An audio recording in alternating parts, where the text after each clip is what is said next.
Pele leaned in and said something to Freddie. Don't let them change you. Keep working on what makes you different and what makes you special. It was great advice, but it caused me some problems. But what could change Freddie Adu? Soccer is going to explode, and it's going to be around this kid. We were the Beatles. Everywhere we went, it was the Freddie Show. And with that came the expectation, and with that came the pressure. New episodes of American Prodigy drop Tuesdays from Blue Wire Podcasts.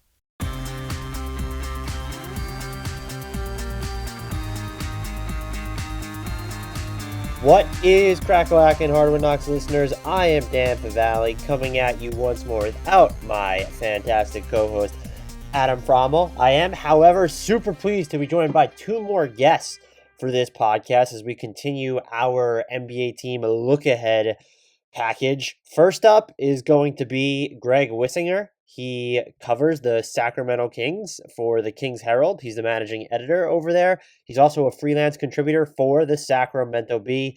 Follow him on Twitter at GWiss. That's at GWISS.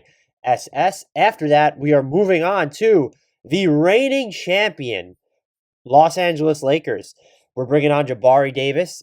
You can follow him on Twitter at Jabari Davis NBA. That's at JABARIDAVIS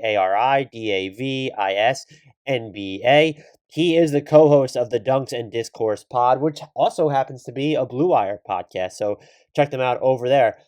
Before we get started, as always, please subscribe to our podcast. Download every single episode wherever you are consuming said podcast. And regardless of where you are consuming said podcast, please head over to iTunes, search Hardwood Knocks, throw us that 5-star rating, write a review. The reviews help just as much as the rating. So please do all that. We really appreciate it. We hope you're enjoying these daily pods that have like 2 or 3 episodes worth of content in there. And even if you're not necessarily a religious fan of any of the teams we're talking about, just make sure you're subscribed and downloading the episodes. We want to make sure we're covering this league thoroughly. And I, in particular, in my totally unbiased opinion, think we're doing a bang-up job. We've had some fantastic guests coming on over the past couple of months, and we will continue to do so. Without further delay, though, let's talk Sacramento Kings first with Greg Wissinger, and then move on to the Los Angeles Lakers with Jabari Davis.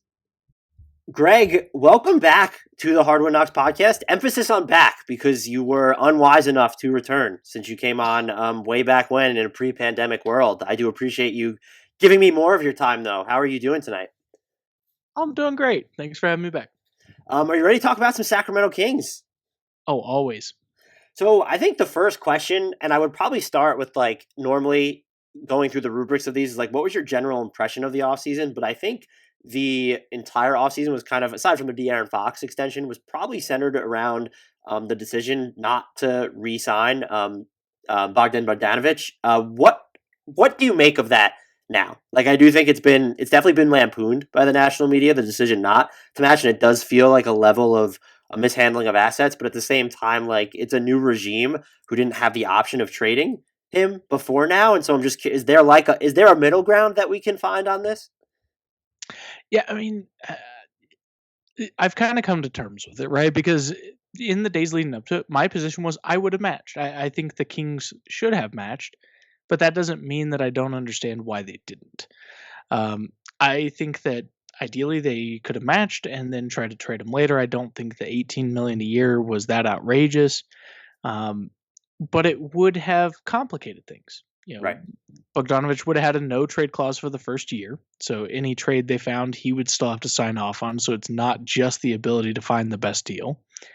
He would then have a trade kicker, which could impact the cap unless he was kind enough to waive it, but he doesn't have to, and may be a little frustrated that he didn't get to go play where he wanted. So he may just say, no, you got to pay that trade kicker anyway. It's funny how many people just assume players will waive their trade kickers. And then John Wall gets moved and he's like, nah, I respect that. Definitely don't waive your trade kicker. You negotiated it for a reason. I mean, if I was a player, I would never waive a trade kicker. Like, oh, you mean you want me to not take the extra couple million that you owe me? Like, yeah, no, like this inched into the 7 figures, so that's a hard no from me. But thanks for asking.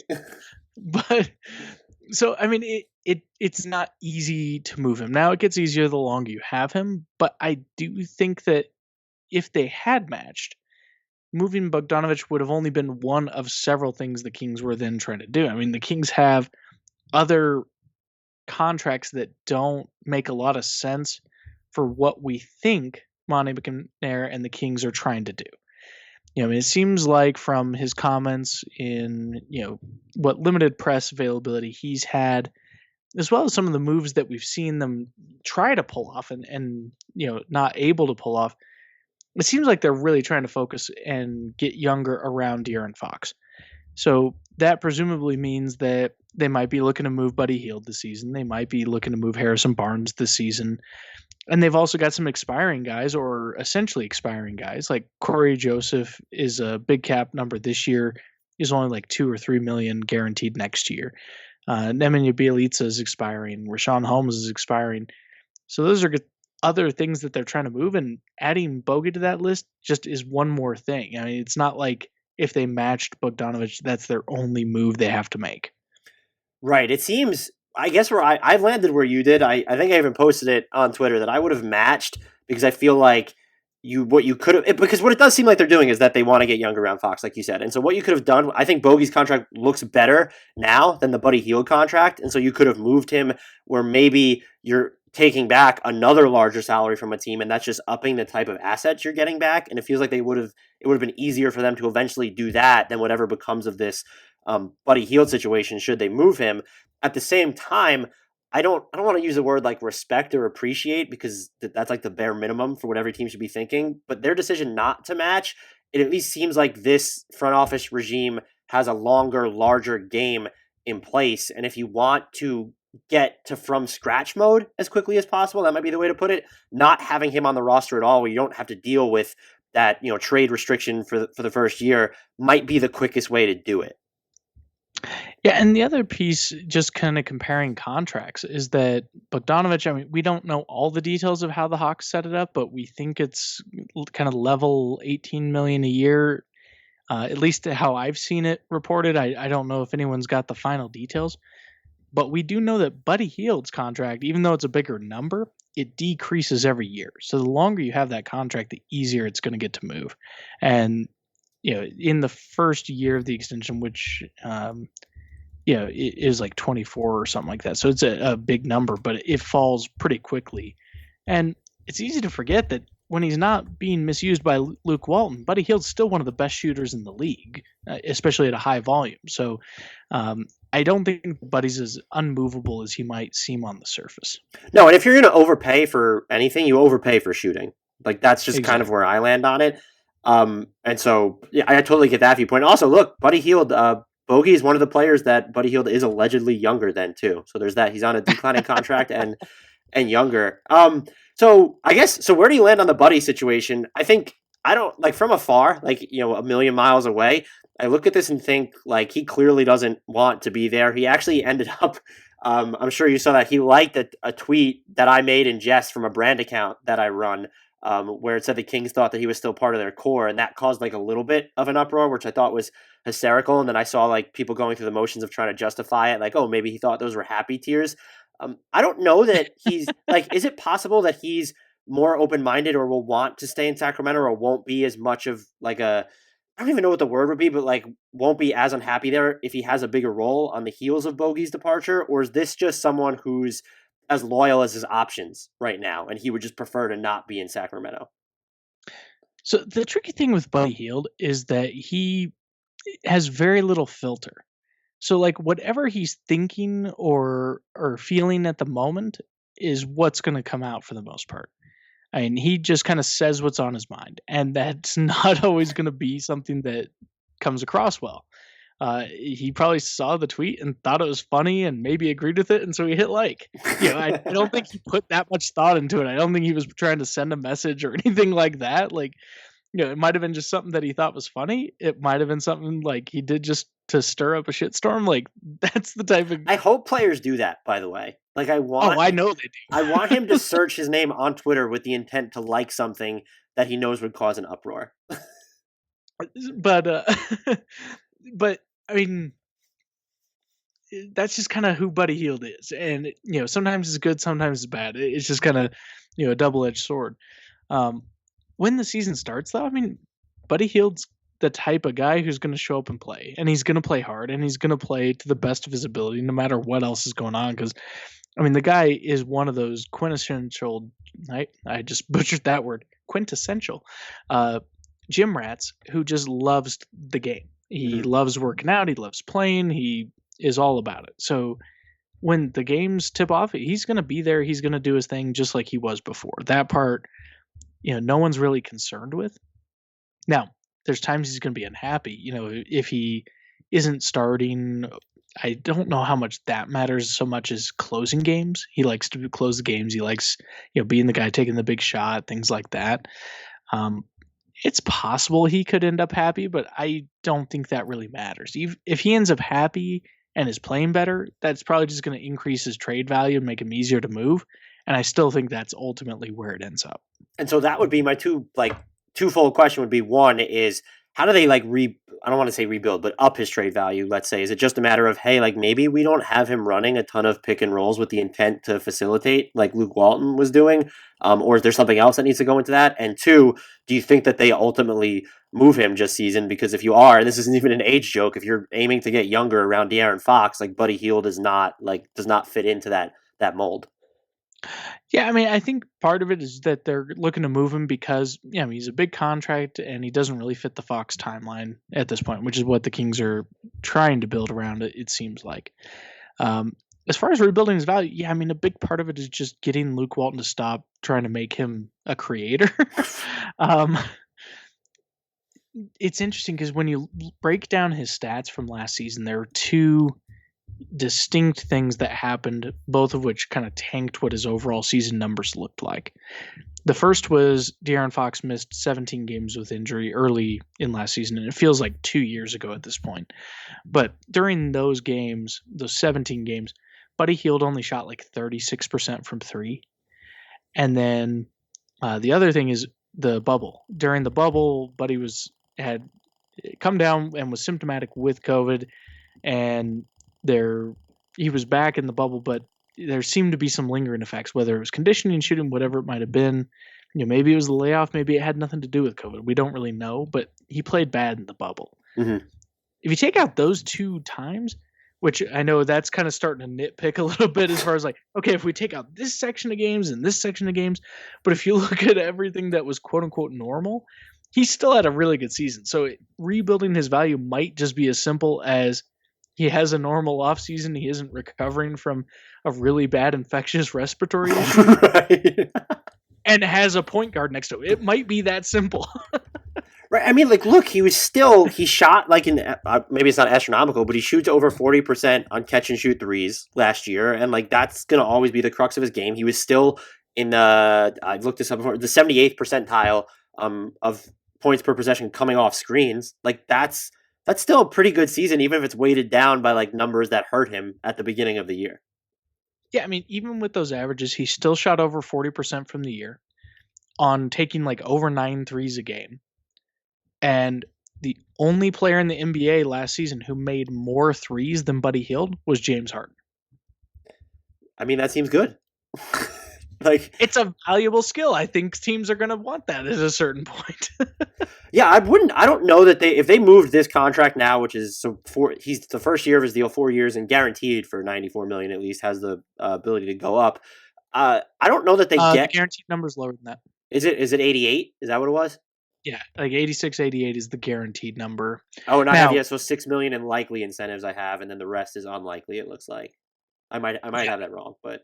Now, some of it depends on where he goes, because if he goes to a playoff team, some of his incentives are playoff based and things like that. So, that could factor into the math as well. I guess my point would be I don't know that they get actual value for him, but this feels like something they should he feels like a player, even if they moved him now, they should fairly be able to do so without having to take they're definitely not going to give up something to move him, but they shouldn't have to move him for a ton of negative value unless it's part of this huge asset play where it's we're getting first round picks into the future and taking back this bad deal. This, I feel like if you actively try to move him now, there'll be teams that were looking to acquire Buddy Hield to like help push them over the top, because what he does on offense best is very plug and play, and he does it at such a high level that it's maybe not worth dollar for dollar, but I would think it's worth the higher number for certain teams that at least view themselves as like legitimate postseason threats. Yeah, I mean, like, I don't think he's like a positive value to his contract right now, but I don't think he's a terribly negative value to his contract either. I would say he's closer to the value of his contract than Tim Hardaway Jr. was for most of the life of his, and his is substantially more expensive looking at Hield. So that's the biggest compliment I guess I could give him. So the Fox extension, 5 years, no player options. I think that ends up being huge for the team in general, just because I look at him as an actual, tentpole guy to build around. And it seems that even this new regime does as well by, giving him that deal and just based off the moves that they're making.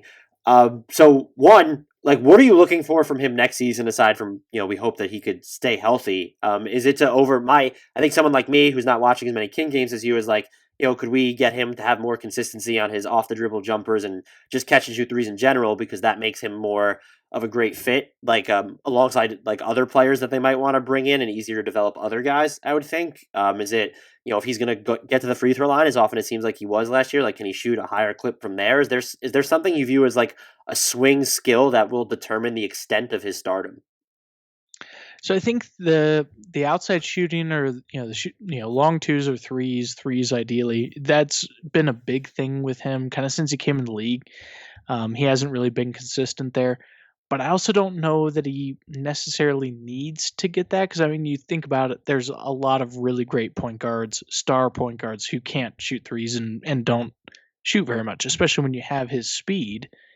You can really push, and he can break down a defense even if he doesn't have the shooting to make people respect it and kind of play up. If he can start to hit those threes, it's even harder to stop him. So that'd be huge.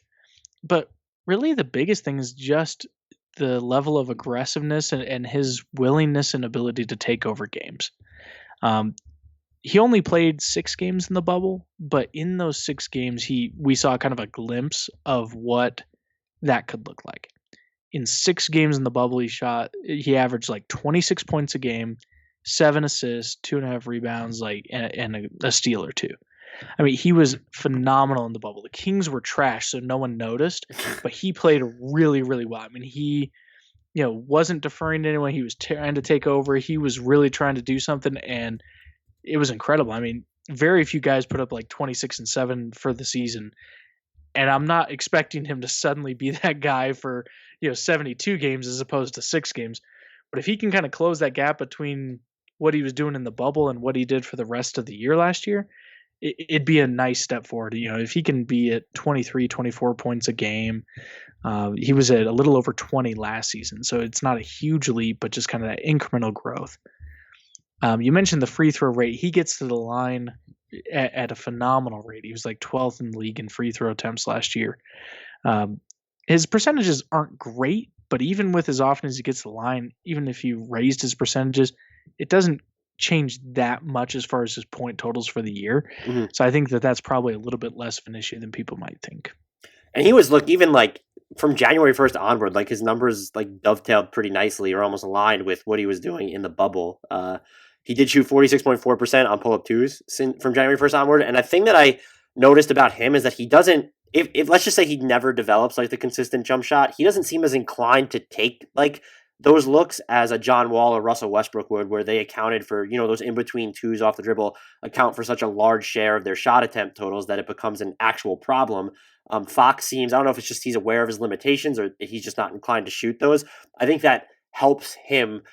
Should he not turn into like even, let's just say, consistent standstill shooter or someone who's can be trusted to knock down those off the dribble jumpers. It doesn't seem like that he intends them to be like this huge part of his game anyway. Yeah, I mean, I think he's pretty self-aware of like what he's good at and what he's not. Like he'll talk about his free throw shooting all the time.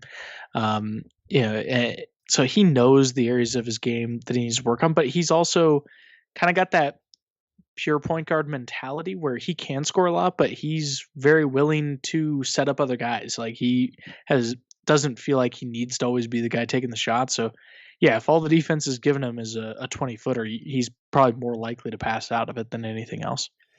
So Luke Walton, head coach of the Kings still for reasons unbeknownst to me, to be honest with you. But so the way they played last year, if you look at before January 1st, they were 24th per unpredictable in average time of possession, and they were 11th after January 1st. How much of that is just like those numbers are skewed because Fox was injured at the beginning of the year? How much of that is just due to Luke Walton not being in touch with the makeup and how this roster should play for so long? And is this, can this team, in your opinion, like actually begin its rebuild around Fox, or can it take like a step forward if Luke Walton's the coach? Like, do you envision him using players properly this year? Do you feel more confident now that Alvin Gentry is there, or is this just a situation where you view it as the Kings are going to like almost forever be capped so long as Luke Walton is running the show from the sidelines? I think it's a bit of both. I mean, I think the Kings can be better than they were last season. I think bringing in someone like Gentry can certainly help with the offense. I think that, it was so weird last year because before joining the Kings with the Lakers, Walton ran a high-paced system. Mm-hmm. And it was so baffling why a coach who had traditionally played in high pace, before the Lakers, he'd been with the Warriors, who obviously got up and down the floor, shot a lot of threes. How he went from that to trying to do a slow it down offense to instill half court sets.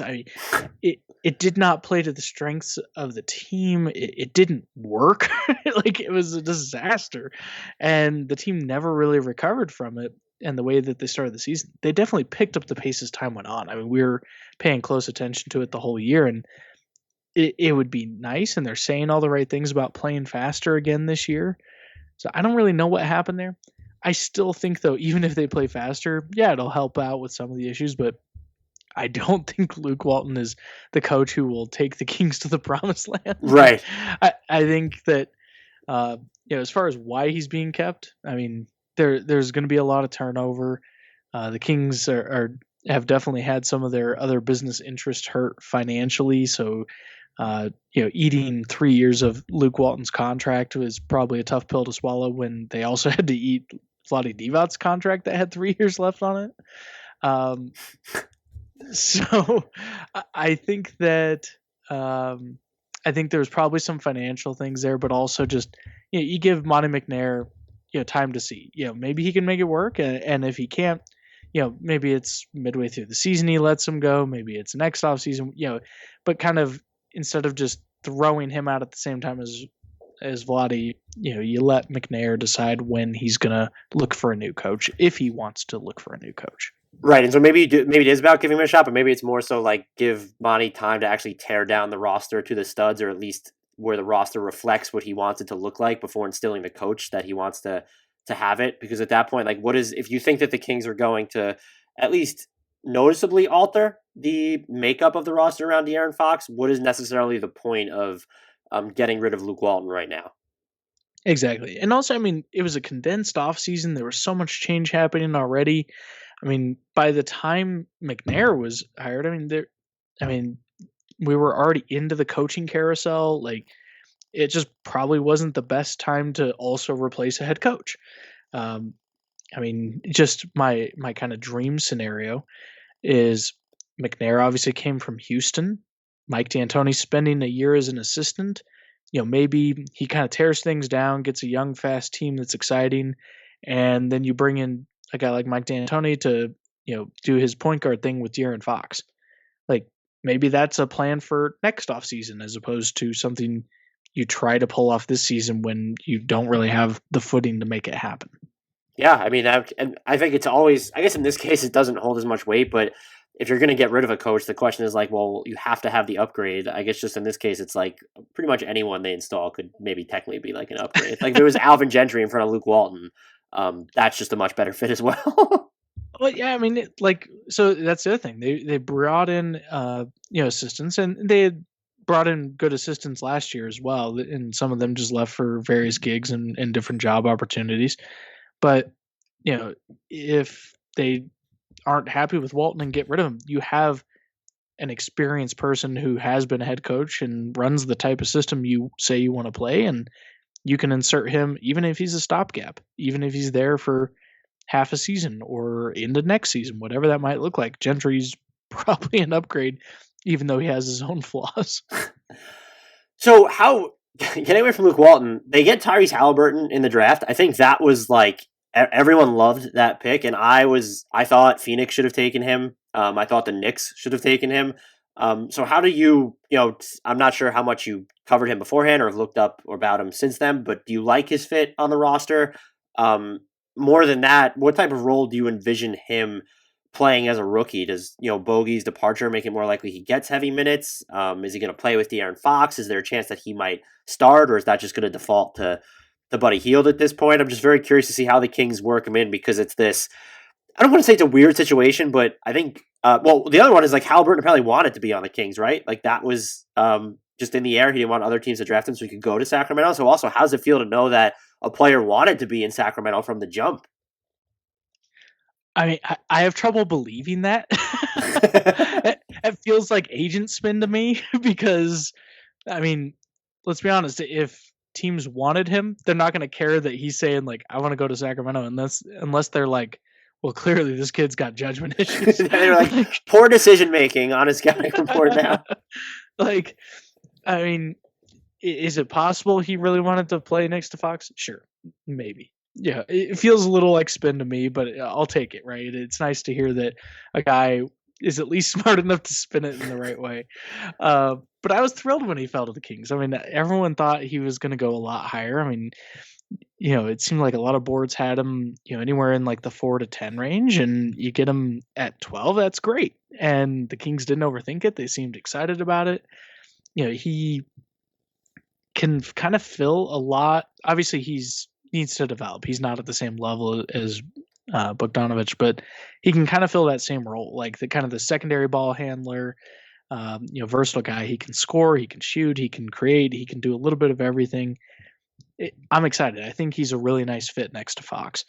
Now, that being said, I've seen this before where a promising rookie slides to Sacramento and they grab him and it doesn't work out. So he orchestrated the slide though this time. Does. That's why it's different. Right. So I'm excited to see how it works out. But I mean, I think it's going to be a solid pick, and I think that having him fall to them in the draft may have made it easier for them to decide not to match on Bogey as well. Because if you do match on Bogey, now not only is Buddy Hield in front of Haliburton, right, but Bogey is as well. Do you think that they'll, and I'm assuming with the direction of this team, although there has to be a connect as well between the front office and Luke Walton, but are you assuming that he gets like meaningful minutes this year and that they'll give him like a fairly long rope when he's on the court, since it doesn't, I don't think the only team in the West that has steered itself completely outside the playoff discussion so far is Oklahoma City. I don't know if the Kings intend on doing that, if you already view them as having done that, but do you think that with the course that they're on, Haliburton ends up playing meaningful minutes this season? Yeah, I don't think the Kings have fully completed that shift, but I think that we're going to see moves that continue moving them in that direction this year. I mean, I mentioned guys before like Bjelica and Holmes and Corey Joseph, guys that are, potentially trade chips because they're essentially expiring. I think that you'll see at least one or two of them move, at least by the trade deadline. I think there will be meaningful minutes available for Haliburton. Now, right off the bat, they might try to slow play it because he didn't really get a real training camp. He's not getting a real preseason. Yeah, these rookies, like, when's the last time? His last game was probably in February or something, and so that's 10 months without playing, and now all of a sudden you're in the NBA and training camp was 2 minutes?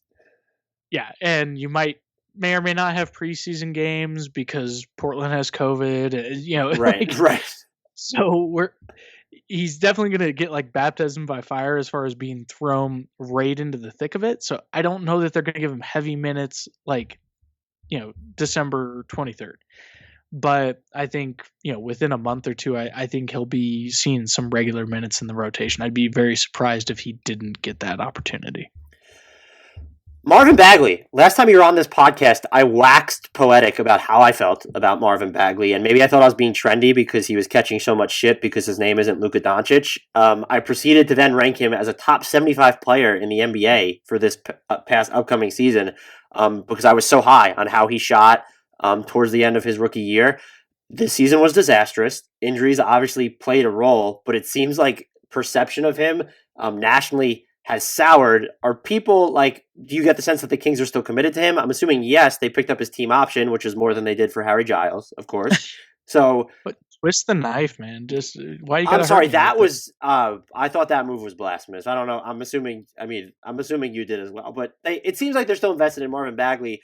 Do you have any sense of how committed they are to him though? Are you still like, is there optimism there even after what happened this year? What is best for him moving forward with this team? Will they actually test him out at the 5 more? Does signing Hassan Whiteside infer that they're probably not going to do that? I think he's my toughest read for this team, just because I don't want to read too much into last season because of the injuries, but just the way this team is built, I'm not even sure how they plan to use him at this point.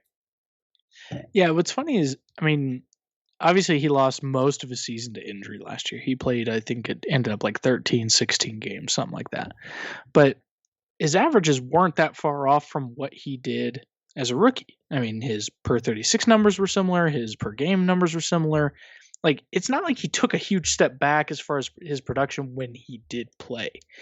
Like, so all those things that people were excited about after his rookie year, and I was. I mean, I didn't think he was Luka, and especially after last season with the leap that Luka took, that's obviously still very painful. And Right. yeah, I was very much on the draft Luka bandwagon. I thought that he was the clear choice at number 2, but Questionable dad though, so can't make that call.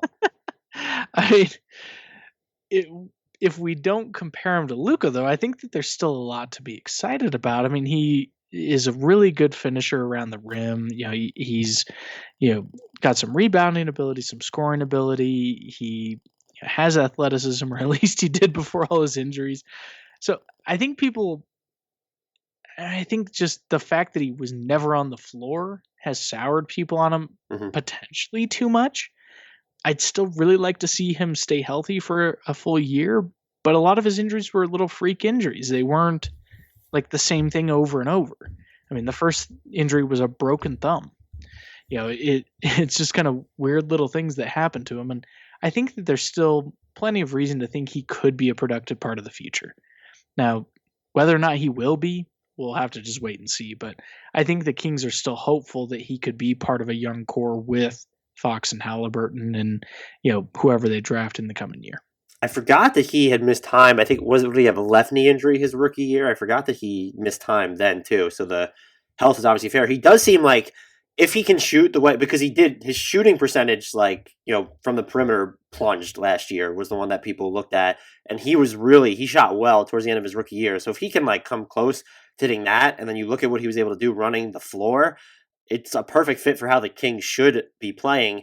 Do you think we get to see him more at the 5 this year? Or do you think that they view him more as a 4? And I think the question has always been because he has he could play either position offensively. I think that's pretty clear. He does have the floor game to be a 4, I think, but it's always been about defense is where is he going to be?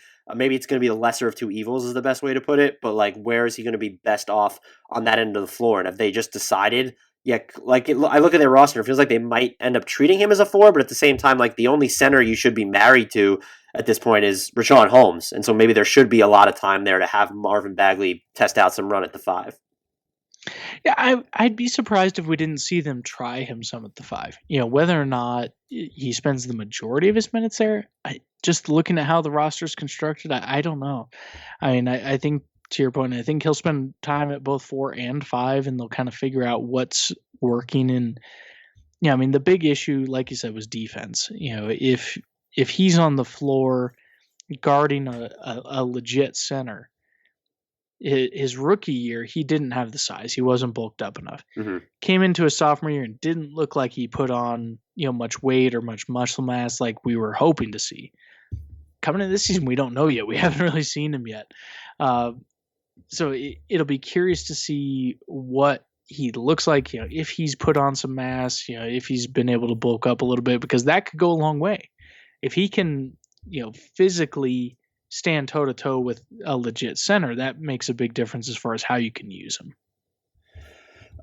Do you think that it's more likely that he can bulk up and survive defensively as the 5, or that he's that it might just be better off to use him as the 4 there and not rely on him to defend. Even positions are meaningless, yada, yada, yada now, but where he'll have to go up against a lot stronger players. I mean, some of it also depends on how his offensive game develops. I mean, if he can develop any sort of an exterior shot, whether that's just being able to hit from the free throw line, Right. On offense, the elbow, or if he can hit threes with any consistency, that opens up a lot of ways you could use him as a 4, just from an offensive standpoint. Because the problem is when you're trying to capitalize on Fox's speed and his ability to break down defenses, the Kings are talking about trying to play a lot more like 5 out and open up the paint. But what we've seen up to this point, Bagley hasn't consistently been able to do anything other than when he's in the paint and having heavy usage with the ball in his hand. So that's where it gets tricky with, how he develops offensively dictates a lot of what position he can play as well, because that dictates who you have to put him on the floor with. Richaun Holmes, do you think that I'm assuming they're going to receive a lot of trade calls for him is what I would assume. He's in the final year of his contract. Do you think that they are going to be interested in keeping him long-term when they've already paid? Yes, they could move some of these guys, but now you've paid Fox. Eventually that will kick in. You've paid Buddy Hield. You've paid Harrison Barnes. Does that factor into the equation? And do you think that he's a good fit in Sacramento long-term? I would say that he's still, I don't know how people feel about Hassan Whiteside. I've always thought his defensive impact is it's too limited, and so I would still call Holmes their best defensive option at the 5 now. But I'm also not really sure how much that's saying. But he seems like just what he did as a roll man last year. Like he can do some rotations around the rim, and he can give you some rim protection. I kind of really like his fit in Sacramento, but it's just complicated by he's heading into a contract year. Like, how do you treat this situation with him? Yeah, I mean, the problem is I love Richaun Holmes. I love rooting for him. I love having him on the team. But realistically, he's a little too old for the timeline that they say that they're trying to build around. And with his contract and his production and the things he can do, I think that he's one of their best trade chips. And so if you're looking to build for the future as opposed to right now, I think that you probably end up moving him this year because he could help a lot of contenders, and a lot of contenders would be willing to give you a decent asset in return. Whether that's a younger player with some potential or a draft pick or whatever that might look like. It's a very movable contract. He's not expensive. He's like you said, he is an active defender. He's a good roll man. He's an explosive athlete. He does all sorts of fun little things that I enjoy having on the team. But I'll also understand if they end up moving him, why they did that, just because it makes a lot of sense. And it's obviously coming from the team perspective. Whenever players get paid, I want players to get paid, but they had to be watching the big man market this year. And maybe you thought if bigs ended up getting squeezed, I thought they would, and it seemed like predominantly most people thought they would. Maybe you feel a little bit better about letting it roll where that huge offer isn't coming around. But then you watch Mason Plumlee getting 3 years, $25 million. Tristan Thompson got 2 years guaranteed at the full mid-level. No, those aren't astronomical costs, but in theory, Richaun Holmes is better than both of them, I would say, and he's younger than both of them. And the other thing would be he's heading into a market where there's going to be more cap space available, so it's not, it only takes one team. It might take, it's a half a dozen teams that might be willing to pay him sizably. So you even look at that, and it's keeping him gets a little riskier just from the perspective of, these bigs were not just squeezed dry in this year's more limited market. Well, and I mean, you look at a lot of the big men who did go at discounts this year. I mean, I'm not the biggest Hassan Whiteside fan, but the Kings got him on a 1-year minimum contract.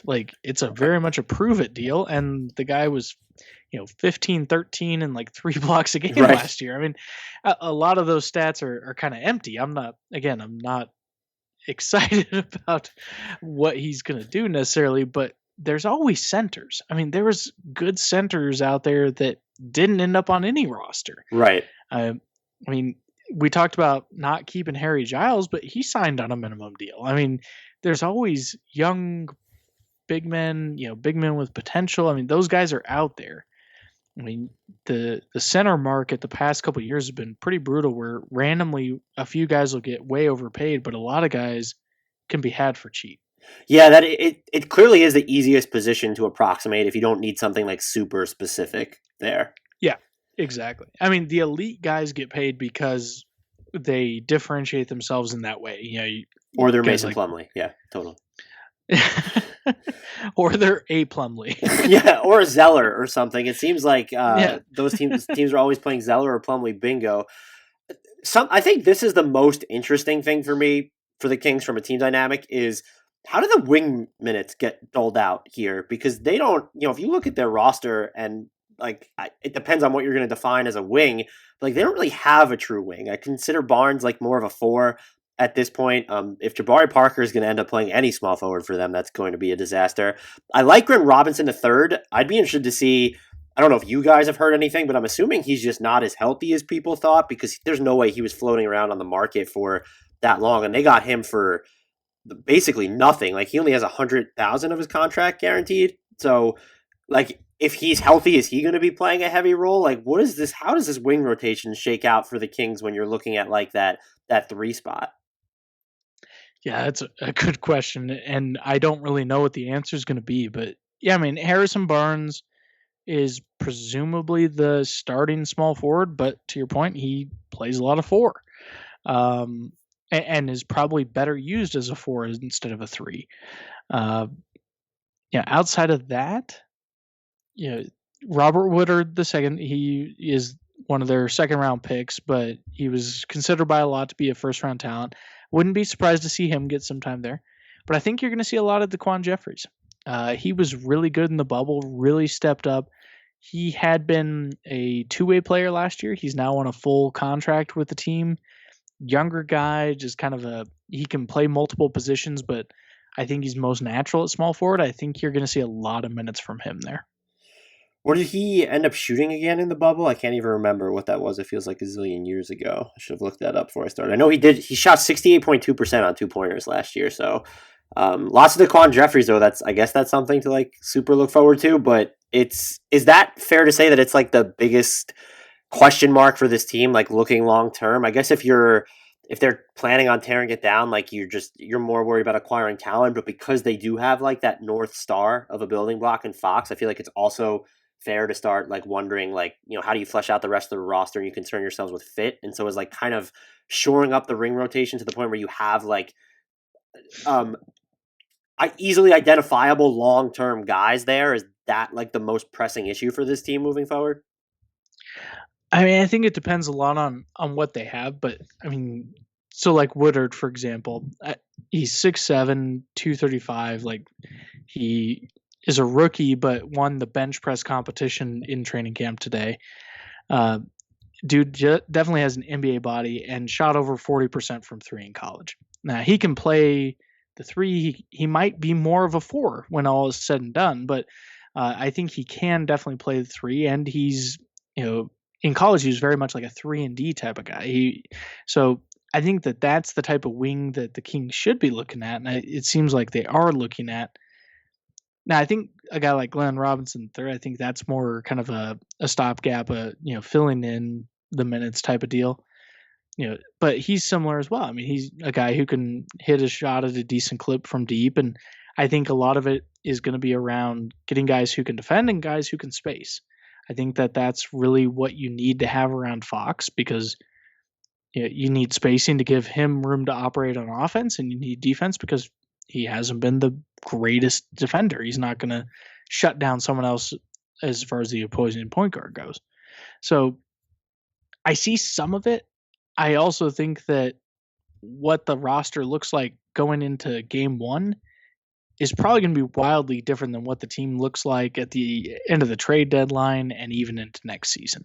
I think that the Kings are far from done reshaping what that team's going to look like around Fox.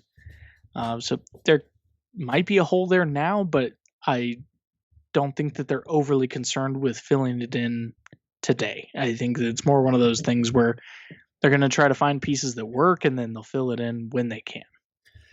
This is, as you said, the roster could change a bunch, so maybe the answer to this question would change as the season progresses. But if you had to pick right now, what do you think ends up being the starting lineup for this squad? And do you think that lineup also ends up being their most used closing unit?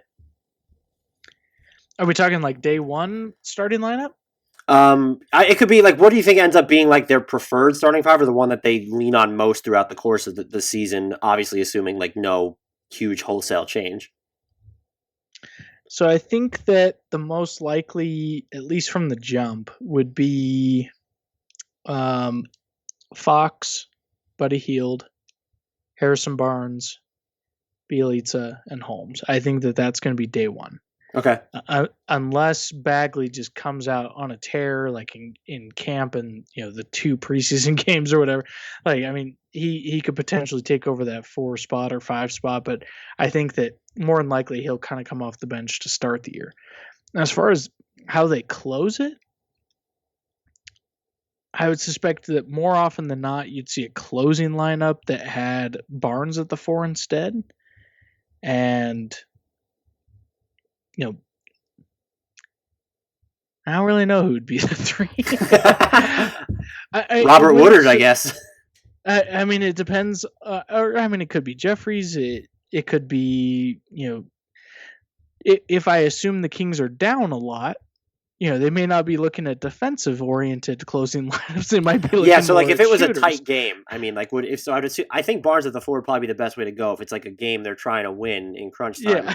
Who's the best and I think you could probably just fill out the 3 with who's playing better. Like, is it Woodard? Was it Jeffries? Is it Glenn Robinson III if he's healthy? Who's like the optimal 5 in that scenario? Is it Bjelica? Is it Holmes? Please tell me it's not Whiteside.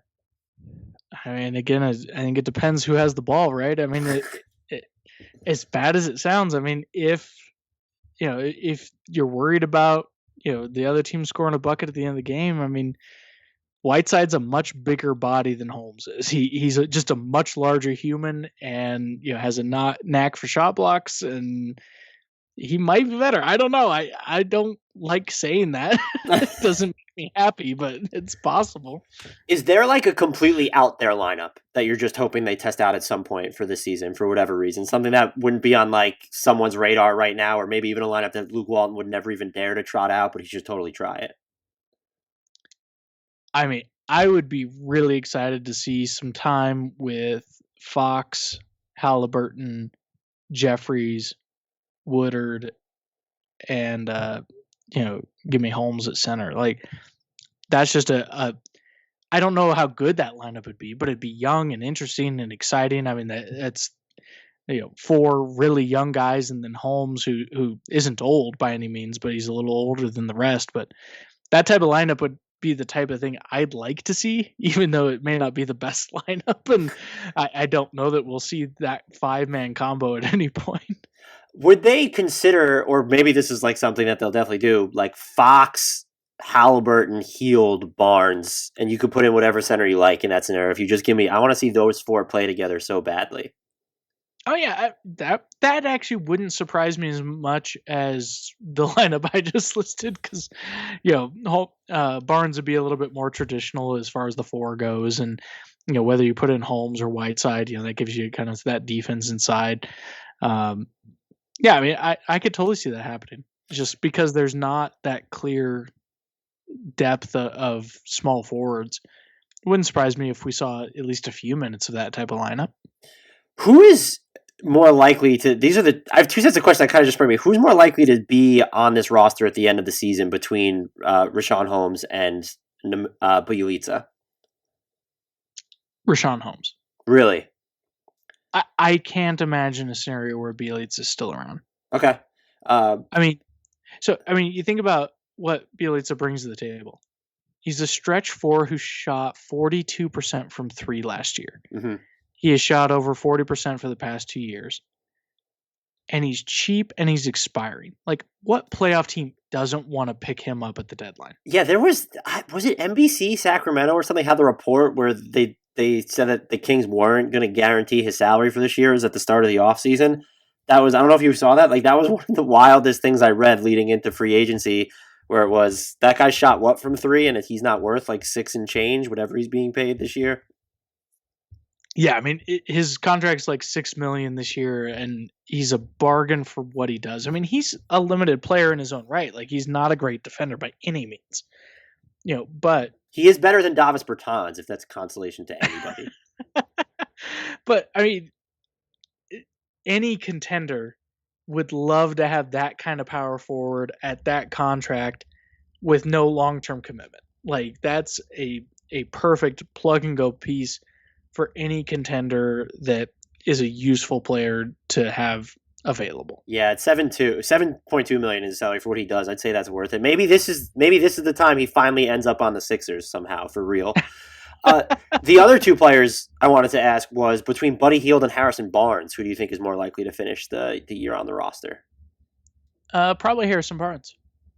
Is that because you think Buddy Hield has more trade value, or because he wants out, or do you like what would be the reasoning behind that? Yeah, I mean, I think that Buddy Hield is going to have a little bit more trade value. He wants out. Barnes is not going to disrupt anything. Barnes is an amazing free agency king. Guy. He enters the market at the right time every single time. He absolutely does. And I mean, he's overpaid, but honestly, like, you have to pay someone. Right. Like, there's rules. So if you're going to have someone who's a little too expensive, like, and you've got a team full of young guys kind of finding their way in the league, you can do worse than an overpaid veteran mentor than Harrison Barnes. Like, a guy who's won titles, a guy who's won Olympic medals, like, who can tell everyone what it takes to be a pro's pro, like, good locker room guy, good community guy. Like, I don't think that he's going to be the first priority to move.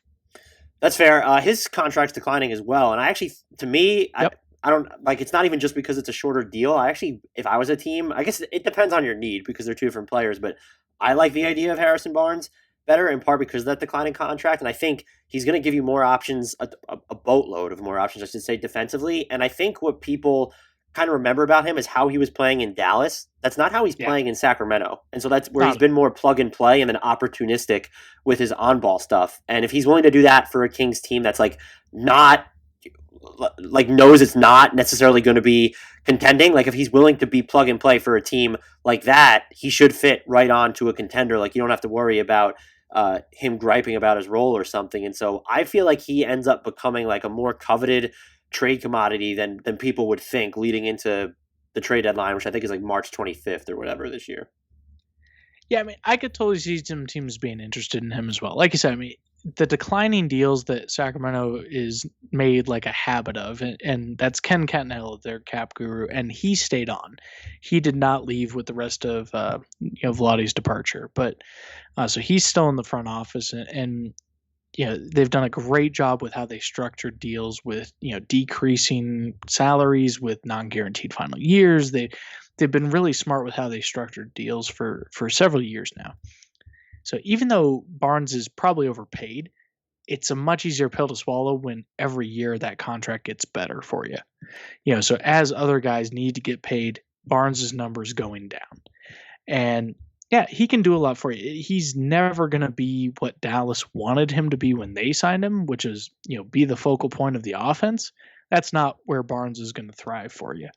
He's a good team defender. He is willing to play a role. He doesn't need to have all the touches. So I'm a big fan of Barnes. I like having him around. He's one of those guys that I think should have a little bit more trade value. I get why he doesn't, but if he did get dealt, I wouldn't be surprised either. I also think he should either have his own podcast or narrate books on audio. It's my hot take for Harrison Barnes. So what's a realistic win total and Western Conference finish for this year? And that's a loaded question because we don't know what's going to happen. So you could factor, if you're assuming they tear it down or trade certain players, you could factor into it whatever you think. And you're also free to base it off an 82-game season because I'll just plug it into my spreadsheet because that's something else. I haven't been able to think of win totals in the vein of a 72-game season because it just doesn't make sense to me. Yeah, I've thought a lot about this. In a 72-game season, wouldn't be surprised at all to see the Kings somewhere around 20 to 25 wins. Wow, so that's 20 would be the equivalent of 23, and 25 would be the equivalent of 28. So you're looking at like a 23 to 28 win team over the course of an 82-game season, which I take that to mean that you think there's going to be like some significant roster turnover midseason for this group. I fully do. I think that they are in the process of tearing it down. I don't think they're going to rush it. So I don't know how many guys are going to be gone, but I think that we're going to see at least a couple more of the more proven players get shipped out as the season goes along. And there's also a chance where not that they don't need to tear it down, but because the way the West is set up right now, like they could just be organically bottom of the barrel. Because I think the only team you look at and say right now, let's say the Kings change nothing, I'd put them in front of the Oklahoma City Thunder. I don't know who else I would put them in front of, if any team. Yeah, I mean, the only other teams really are like maybe the Timberwolves, but Yep. I'm not confident about that. Like, it just kind of depends how each team's year goes. Yeah, I mean, I think there's a really good chance they're like the second or third worst team in the West, even if they're not that bad. I think the West is just going to be that tough, and with it being such a weird season and the Kings being geared more towards playing younger players, I think that there's just a chance that they end up at a really bad record that may not reflect the talent on the roster. And that's kind of like the great market inefficiency right now that I think, I think everyone romanticizes the idea of a rebuild, but the Thunder, I feel like, timed it right. Like no one else is doing what they're doing, so they're just bottoming out from the jump. And if you're in a Western Conference where all 13 other teams are trying to make the playoffs aside from the Thunder now, and you're the Kings, like why not make this the time to kind of try and tear it down? Because all you're going to do is, yes, the lottery's turbulent, but like if you don't even think you have like a semi-feasible shot at the play-in spot, like you're going to have an easier time of getting the highest lottery odds possible because there are so few teams right now that are competing for that, and the play-in has something to do with it. I don't even know that I fully grasped like how to view the way teams operate now in that vein, because there will be some hashtag Charlotte Hornets that are going to view finishing 10th as like a real goal, because that's considered basically a playoff spot and gives you a semi-plausible chance of getting in, which opens the door for teams that have the stomach for it to do what the Thunder have done, and what it seems like, just based off what this front office did by just letting Bogdanovic walk, that they're at least open to doing. I don't know if they'll necessarily do it full stop, but they do at least appear open to it. Yeah, I mean, I don't think that the Kings are going like full Thunder or anything, because they have Fox, they've got Bagley, they've got Haliburton, they've got pieces that are already there. They don't have to strip it to the studs to start over. But you can also kind of retool a little bit on the fly, and because the West is going to be so tough, you can end up with a really bad record, even if you're not that terrible. And this is a great draft class to be bad for. Yep. And with the new lottery odds, you don't need to be the worst team. You can be bottom 4 or 5 and end up with really great lottery odds. And I think that's kind of the way that they're going is, we're going to get off our bad long-term money. We're going to pick up another good young player. We're going to have financial flexibility that, once this starts moving in the right direction, we've got all our draft picks. We've got a lot of, different deals that are movable. They're basically setting themselves up to make a big swing and try to do a quick turnaround, as opposed to just chasing that Right. that 10th seed, play-in tournament, which Vlade Divac absolutely would have been doing right now. Yeah, if he was still in charge, I'd be anxious not anxious, I'd be interested, intrigued, maybe morbidly so, to see what they ended up doing with their mid-level exception. Like, who's in Sacramento right now if Vlade Divac is in charge? I mean, let's be fair. There's a chance it was still Hassan Whiteside, just at the full MLE. Yeah, definitely would have. He probably wouldn't have. There would have been no matching Bogdanovic, because there would have been a 4-year, $100 million offer on the table for him at the start of free agency too. Oh no, he loved Bogey. He would have matched that in a heartbeat, and he would have dealt Buddy for pennies on the dollar. I know this. Is there anything else that we didn't cover that you want to talk about? Something about this team that's just undercovered or being overlooked? Any really spicy Kyle Guy takes? No, I don't have any spicy Kyle Guy takes. The biggest thing that I noticed about this offseason was that, they went really cheap with their free agent signings, like, cheap deals for Glenn Robinson III and Frank Kaminsky and, Hassan Whiteside. They did some longer term and, a little bit bigger financial commitments to guys like Woodard and also Jamias Ramsey. I mean, their other second rounder that it seems like they feel like they've got something there, and they're willing to, they give them both longer deals than the normal rookie deal, like 3 or 4 year deals. And I think that both of those guys had the potential to surprise.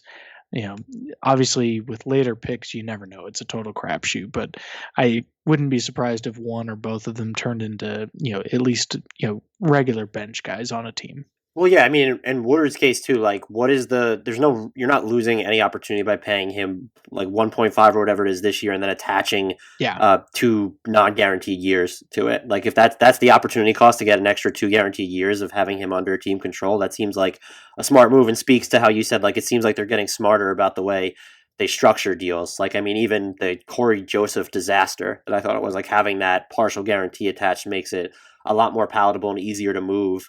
I don't think any team's going to acquire him as an asset, but if the Kings are willing to take back money with an asset attached, like, that's one of the deals that pops up, as you can call it, like, honorably expiring, or however you want to frame it. Yeah, I mean, the other piece would just be to watch the Kings at the trade deadline, because if the right opportunity came along, the Kings have something like $40 million in expiring deals. That's a ton of money. And would you assume that they're willing to take on money that leaks into the long term? If it fit the overall goal, right? So, I mean, we never know which guys are going to become available or anything like that, but they've got money for days that, whether it's inserting themselves into a deal to take on someone else's bad money in exchange for draft picks, or, the next disgruntled star is available and they feel like it's the right fit, like, it wouldn't surprise me at all if the Kings made a big swing if the right opportunity came around. Greg, this was great as usual. Thank you so much for giving me almost over an hour of your time. What are we at? Almost an hour of your time. I really appreciate it. If you guys are not following him on Twitter, he is at GWiss. That's at JWISS. He's the managing GWISS. What did I say? You said J. Oh my God. GWISS. I cannot talk. He is the managing editor at the Kings Herald, and he is also a freelance contributor for the Sacramento Bees. A fantastic Twitter follow. So again, at GWISS, not J, G. Follow him on Twitter. Greg, thank you so much. This was great. Thanks.